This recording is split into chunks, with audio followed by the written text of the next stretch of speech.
Sí,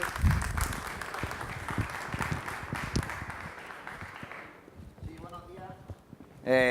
¿Me escucháis bien? Perfecto. Buenos días, ya veo que hay muchos huecos, se ve que la noche fue un poquito larga o atravesado, trastabillamos un poco después de las copillas.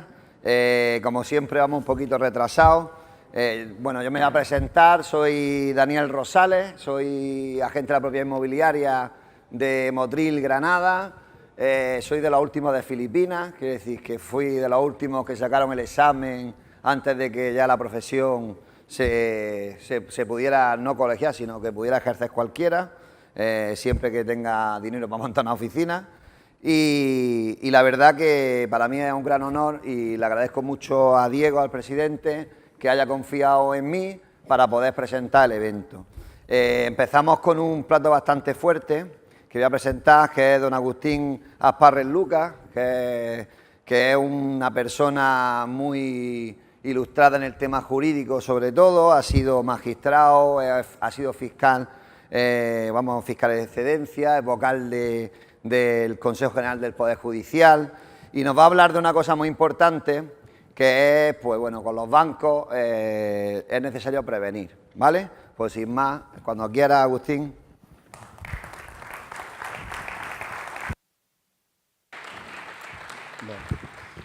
Pues buenos días y lo primero, muchas gracias tanto a Ángel Martínez que me avisó como a Diego y a todo el Consejo y porque además por la brillante organización que incluso han tenido el detalle de poner un día asturiano para estar más ambientado en esta primera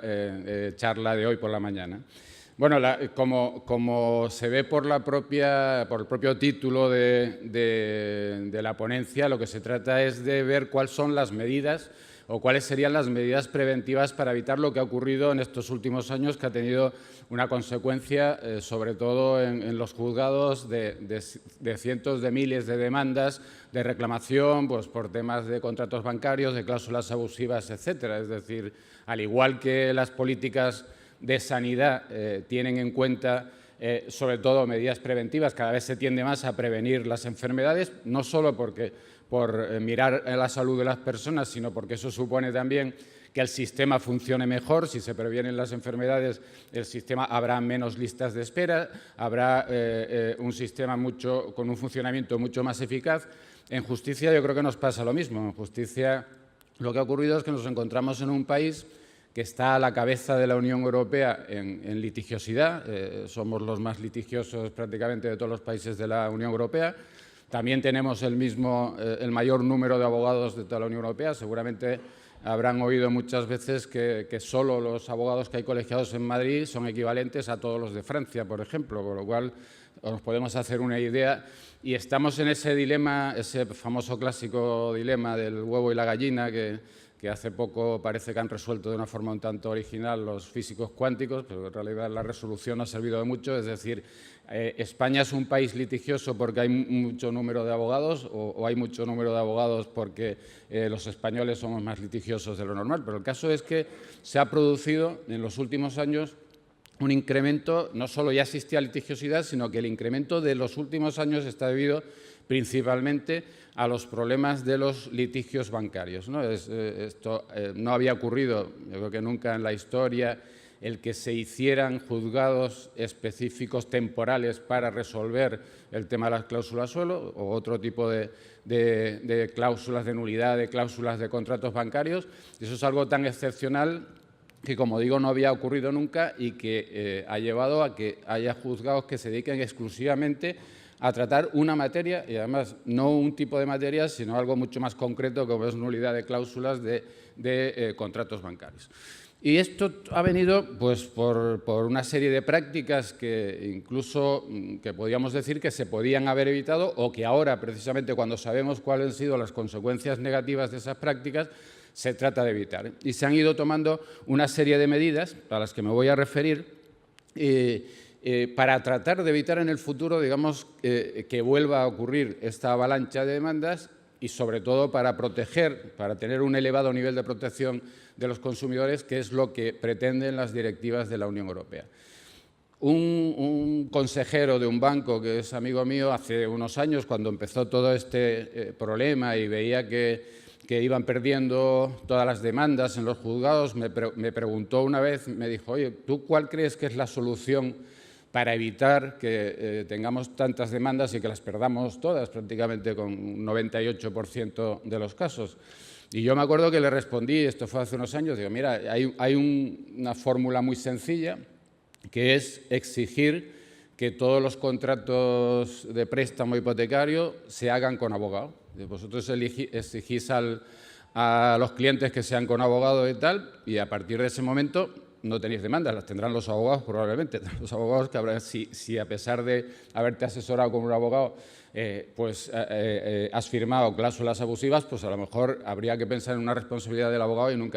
y no del banco, porque precisamente el banco lo que ha hecho para garantizar que tienes perfecto conocimiento y conocimiento jurídico de las consecuencias es exigir que sea con un abogado. Bueno,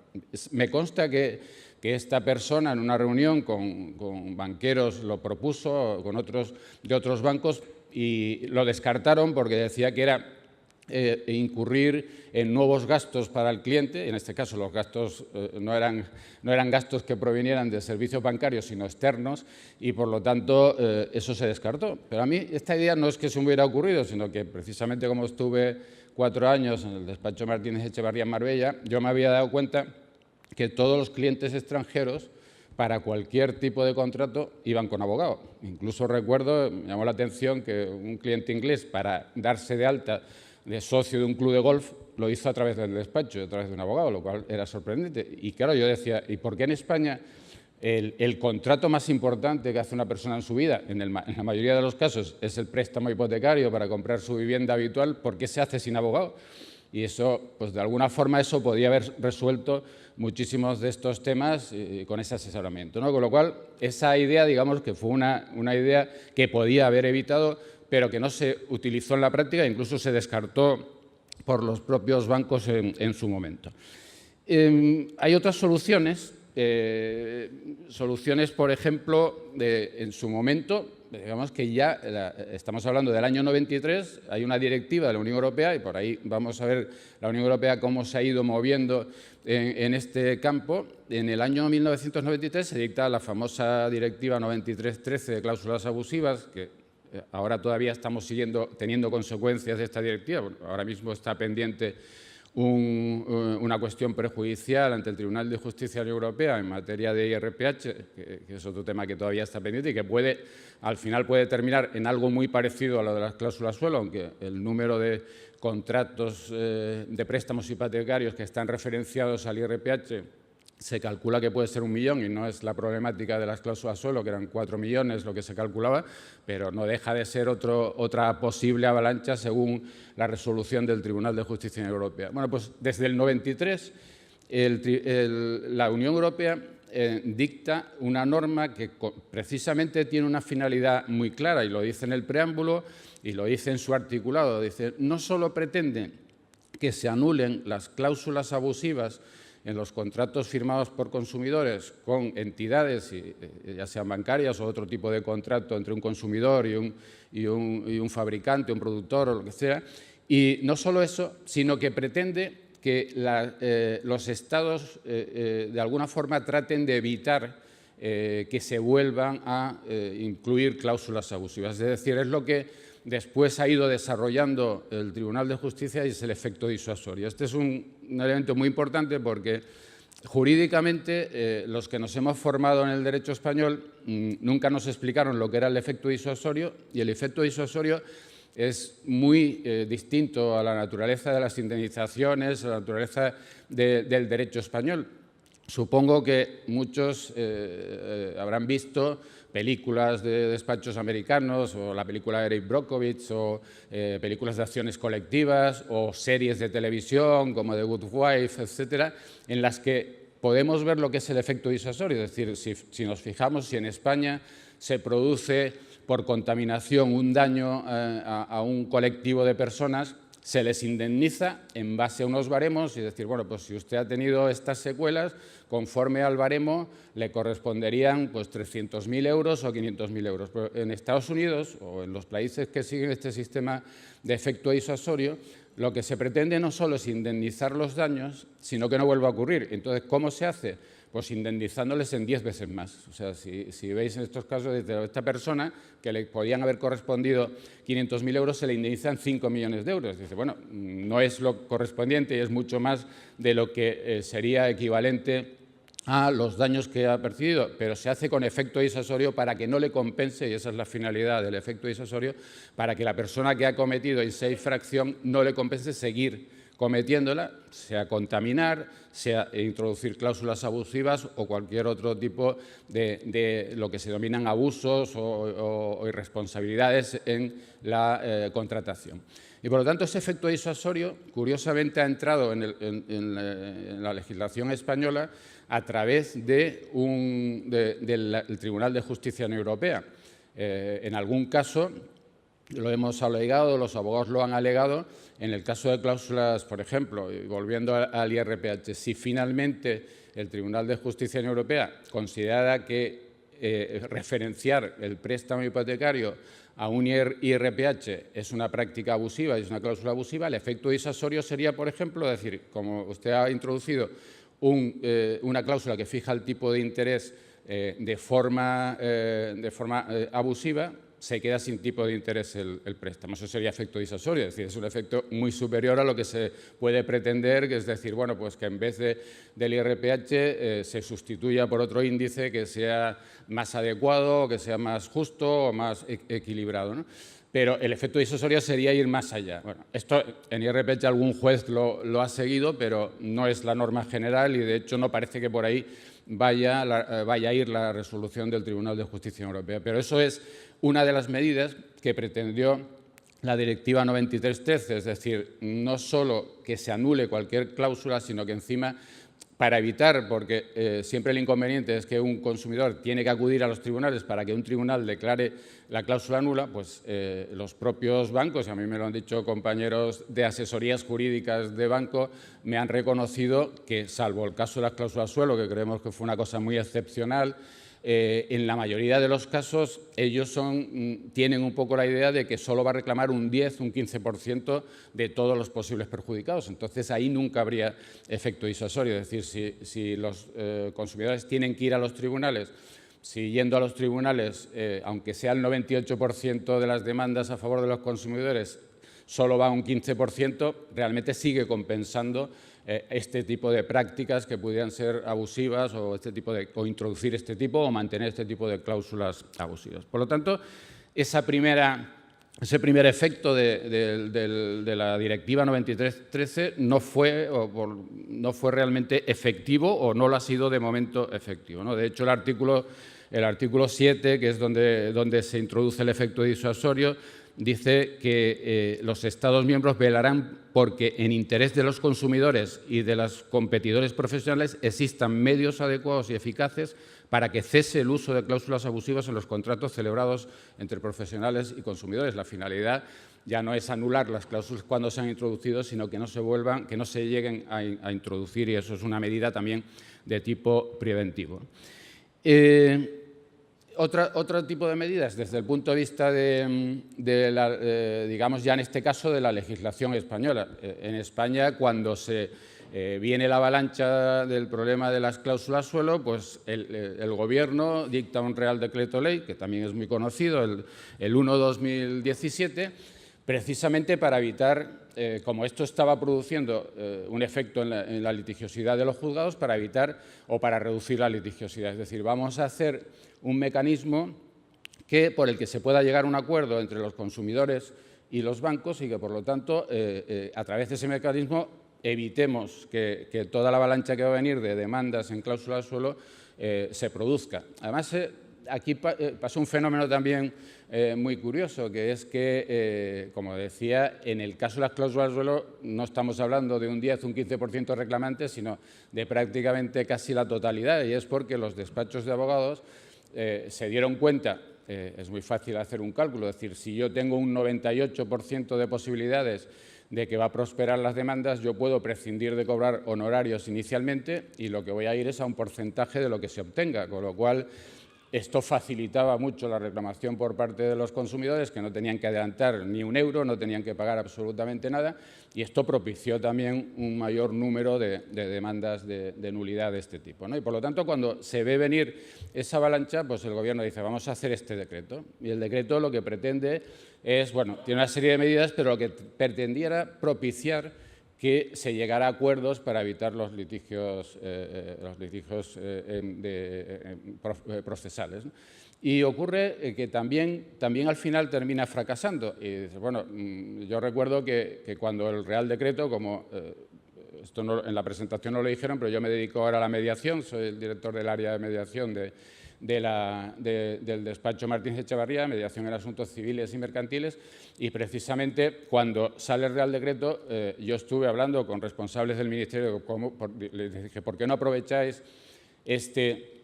Real Decreto para, de una forma, potenciar la mediación, que los mediadores puedan intervenir y de esa forma también evitar un montón de pleitos futuros? Bueno, pues no se hizo y además muchos bancos lo que hicieron fue intentar los acuerdos a través de sus propios empleados y a través de las oficinas. Incluso a mí me dijo una amiga que es directora de una oficina principal de un banco, me dijo, dice, bueno, es que en nuestro banco lo que han dicho es que todos los acuerdos que se hagan y se pague la indemnización, eso se descontará de los objetivos. Dije, bueno, pues eso me parece ya increíble, digo, porque si encima es la forma menos propicia para facilitar los acuerdos, es decir, si todos los acuerdos que un empleado consigue en el despacho le van a suponer un descuento de los objetivos, realmente es muy difícil que alguien se anime a convencer a un consumidor, a un cliente, para que llegue a un acuerdo. De hecho, cuando pasó y acabó más o menos el periodo del Real Decreto, le pregunté a esta directora, le dije, oye, ¿en tu oficina cuántos acuerdos hubo? Me dijo, ninguno. Pues efectivamente eso pasó en algún banco, otros no, otros llegaron a un acuerdo y al final hubo un 40% de asuntos que se resolvieron por esta vía, por lo menos ahí se quitó un 40% de posibles asuntos, en realidad fue 1.135.000 los asuntos que se resolvieron y eso pues equivalía, y se pagaron creo que 8.000 millones de euros de indemnizaciones a los clientes y eso se resolvió a través de ese Real Decreto. Pero eso, como digo, no evitó la necesidad de implantar juzgados especializados porque se vio al final por los números que aquel Real Decreto no había limpiado prácticamente todos los litigios, sino que todavía quedaba un número muy importante y por eso en marzo del 2017, por un acuerdo de la Comisión Permanente del Consejo General del Poder Judicial, se establece la creación de determinados juzgados exclusivamente dedicados incluso con refuerzos de otros jueces, dedicados exclusivamente a resolver este tipo de las cláusulas abusivas. Bueno, de hecho, y es anecdótico, pero al juez de Oviedo que lleva esto le dieron el premio Calidad de la Justicia hace unos meses porque fue el que más sentencias dictó, una barbaridad de sentencias. La verdad es que el premio es muy equivocado porque precisamente de calidad, si pones 1000 sentencias no pueden ser de calidad, debería ser el premio de cantidad y más que el de calidad, pero en todo caso recibió este premio por haber resuelto en muy poco tiempo tal número de sentencias. Por lo tanto, el Real Decreto tampoco sirvió para eso y ahora nos encontramos en una situación en la que se vuelve otra vez y estamos en esa fase de una directiva que hay que desarrollar en el derecho español y que pretende precisamente, exagerando mucho los requisitos de transparencia, hasta un punto que os voy a explicar muy resumidamente porque la directiva es bastante extensa y además todavía no se ha convertido en ley y, como decía un amigo mío, dice, yo nunca leo una ley, no solo cuando se publica, sino cuando sale la corrección de errores, hasta que no salga la corrección de errores y, por lo tanto, nos movemos en un campo en el que de momento no sabemos cómo se va a desarrollar, que hay un anteproyecto que pasó a proyecto, pero este proyecto era del anterior Gobierno, con lo cual no sabemos, hay miles de enmiendas, con lo cual no se sabe cómo va a terminar. En todo caso, no existe mucho margen porque cuando se desarrolla una directiva de la Unión Europea, las directivas lo que marcan son una serie de fines, una serie de finalidades de la norma que después los Estados miembros pueden utilizar distintos medios para llegar a esos fines, pero está muy limitado. La autonomía de los Estados miembros está muy limitada y se tienen que ceñir a las directrices que establece esta norma de la Unión Europea. Y, por lo tanto, esa directiva, que es la Directiva 2014-17, contratos de crédito celebrados con los consumidores para bienes inmuebles de uso residencial, un matiz, cuando habla de uso residencial, aquí hay que decir que puede ser primera o segunda vivienda, que hasta ahora muchas de las medidas que se habían hecho en España se referían solo a primera vivienda y esto lo extiende a cualquier vivienda. O sea, cualquier vivienda, cualquier bien inmueble de uso residencial está protegido ahora por estas normas que van a tener que desarrollarse por una ley española.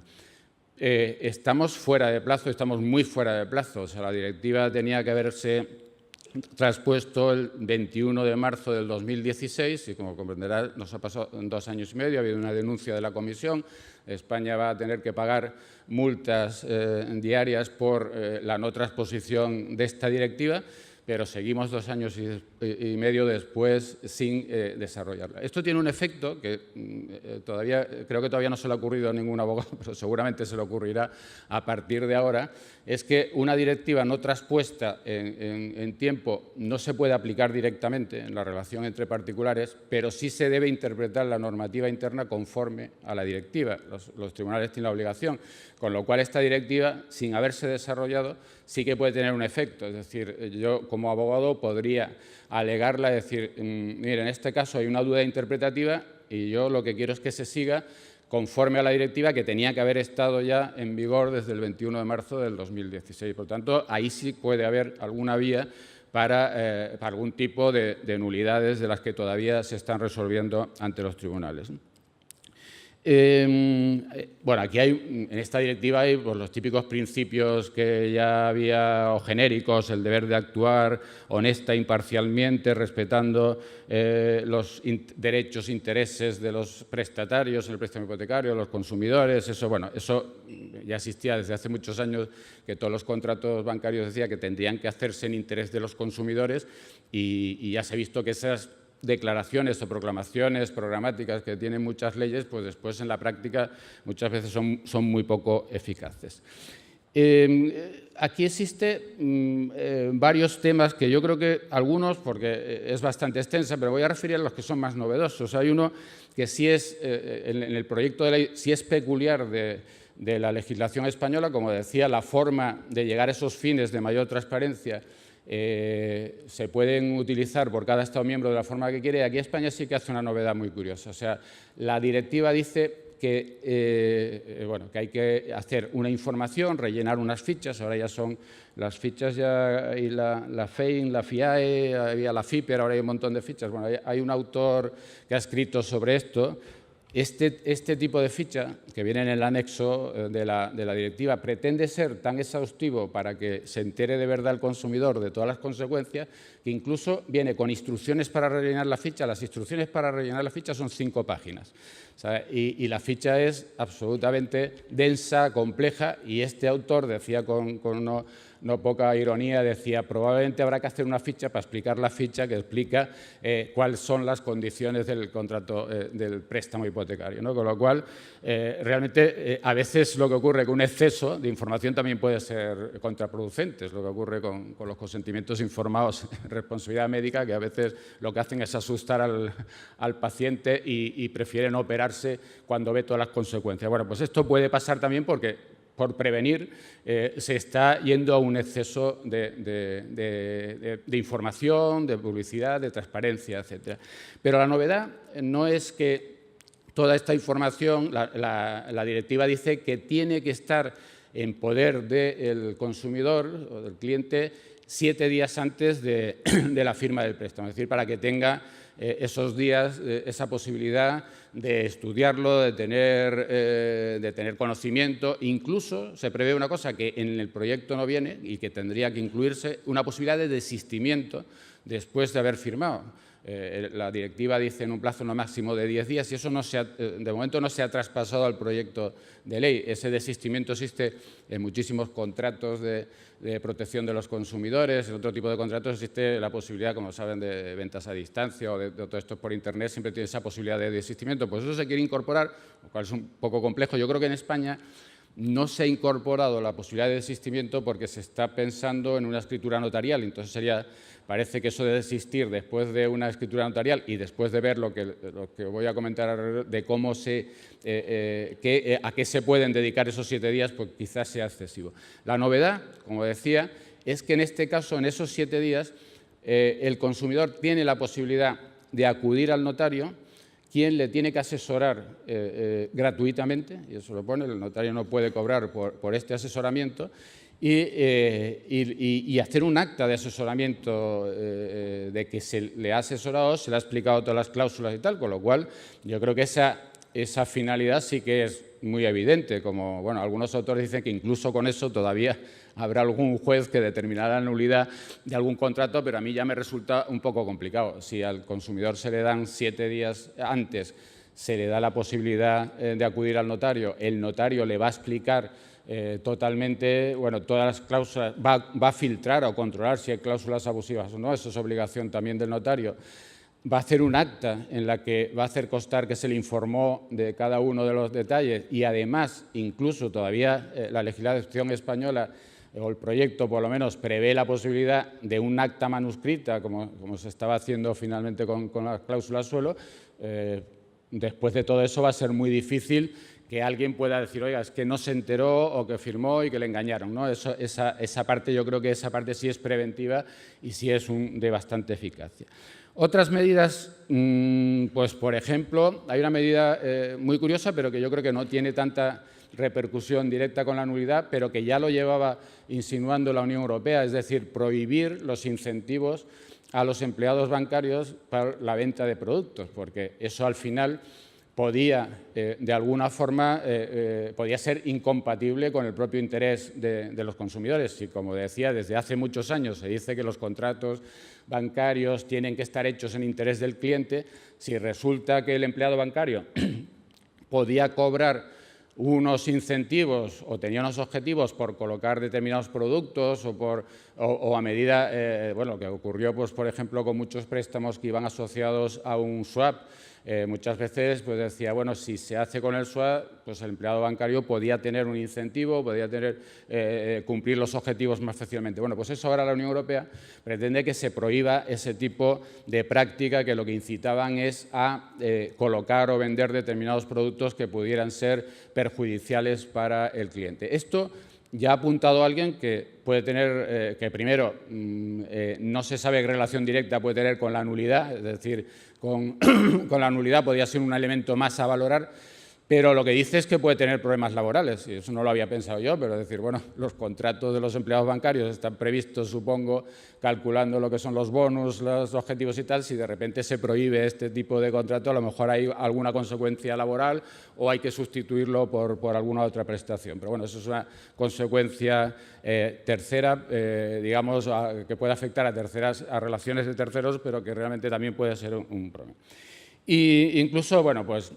se hacen más, se regulan pues, temas de intereses moratorios, vencimiento anticipado. Hay una cosa que se critica del proyecto, que no ha incorporado algunas de las resoluciones del Tribunal de Justicia Europea, del Tribunal Supremo del Tribunal de Justicia Europea, o que las ha olvidado. Y eso tiene un inconveniente, porque el legislador siempre puede ir en contra de una jurisprudencia. Es decir, si el Tribunal Supremo dice que los intereses moratorios serán intereses abusivos, los moratorios que sean 2 puntos por encima del interés remuneratorio, el legislador puede decir, no, yo considero que los intereses abusivos, los moratorios abusivos serían 3 veces el interés legal del dinero, que es lo que dice. Eso se puede hacer porque realmente el legislador tiene potestad, pero no se puede hacer cuando esa jurisprudencia del Tribunal Supremo ha sido confirmada por el Tribunal de Justicia Europea.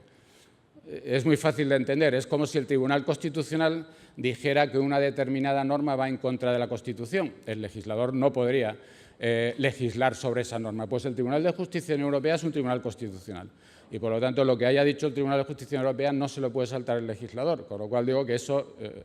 este ejemplo que he puesto no es teórico, es real, y en el proyecto viene intereses de demora 3 veces el interés legal del dinero, va en contra de una jurisprudencia del Tribunal Supremo que ha sido confirmada por el Tribunal de Justicia Europea, con lo cual eso puede plantear problemas. Bueno, ya para terminar, si todo esto no funciona, que ya creo que sería suficiente, si todo esto no funciona, pues quedaría siempre, antes de acudir al litigio, la mediación. Ya decía que yo lo que me dedico ahora es a temas de mediación. Y además voy a hacer un ejemplo para terminar, que es por lo que me sorprende que no se haya utilizado la mediación antes de acudir a los juzgados. Primero porque siempre me ha resultado un tanto chocante que en los pleitos bancarios, que un cliente que es cliente del banco y que va a seguir siendo cliente del banco tenga que demandar al banco cuando el banco sabe que tiene razón, o por lo menos en el 98% de los casos. Bueno, de hecho, hay 3 comunidades autónomas que fue el 99%, que fue Aragón, Canarias, Cataluña y Navarra. Se llegó al 99% de estimaciones de las demandas, pero la media está en cerca del 98%. Bueno, pues sabiendo esto, lo que sorprende es que obliguen, por así decir, a un consumidor, a un cliente que es cliente del propio banco, a demandar al banco para poder reclamar algo que saben que realmente el resultado va a ser, en la práctica totalidad de los casos, favorables al cliente. Yo recuerdo que muchas veces se lo he dicho y a compañeros y a asesores jurídicos de entidades bancarias, digo, ¿por qué no utilizáis la mediación? La mediación, por una parte, evita ir al pleito, evita que el cliente tenga que reclamar contra el banco, se arregla de una forma pacífica, se mejora la imagen del banco y se consiguen resultados muy satisfactorios. Bueno, yo convencí a un banco, una entidad bancaria, y llegué a hacer 300 mediaciones con esa entidad bancaria en materia de cláusula suelo. Bueno, pues un día, al terminar, cuando ya acabamos todas las mediaciones, fui a comer con el director de la asesoría jurídica y nos pusimos a hacer en la mesa un cálculo de lo que se había ahorrado el banco, porque hay que decir que los clientes quedaron absolutamente satisfechos porque se les había resuelto el tema en 15 días, un mes. Quiero recordar, y estamos en Málaga, que cuando empezaron las cláusulas suelo lo llevaban los juzgados de lo mercantil. Los juzgados de lo mercantil de Málaga tardaban 7 años en resolver la primera instancia, con lo cual ya con eso nos podemos ver la diferencia entre resolverlo por mediación y judicialmente, aunque el caso de Málaga sea absolutamente excepcional en España, ¿no? Y entonces hicimos un cálculo de costas, etcétera, y tal, sin contar ni siquiera los gastos laborales que suponían los empleados bancarios que tienen que perder una mañana o que incluso, habiendo estado ya desplazados de la oficina o en otra provincia de la oficina donde se firmó, pues tenga que pernoctar, etcétera. Sin contar esos gastos, resulta que en 300 mediaciones el banco se había ahorrado 1,5 millones de euros. Con lo cual, si eso lo traducimos a todos los cientos de miles, imaginaros lo que los bancos se podían haber ahorrado de acudir a la mediación. Espero que, como si esta directiva sale y esto funciona preventivamente, no haya pleitos en el futuro, pero si el Tribunal de Justicia de la Unión Europea resuelve el tema del IRPH diciendo que es nulo, hay, en teoría, 1 millón de demandas o posibles demandas sobre ese tipo de contratos. Espero que esta vez, y atendiendo a los números, que es algo que los bancos siempre estudian y tienen sus equipos de economistas, pues decidan no obligar a acudir a los tribunales, sino que opten por la mediación si las demás medidas no funcionan. Muchas gracias.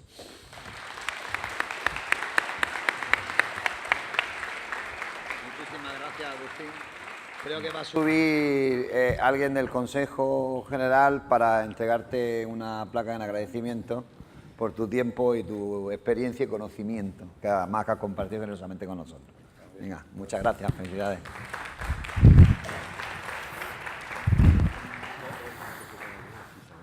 Sí.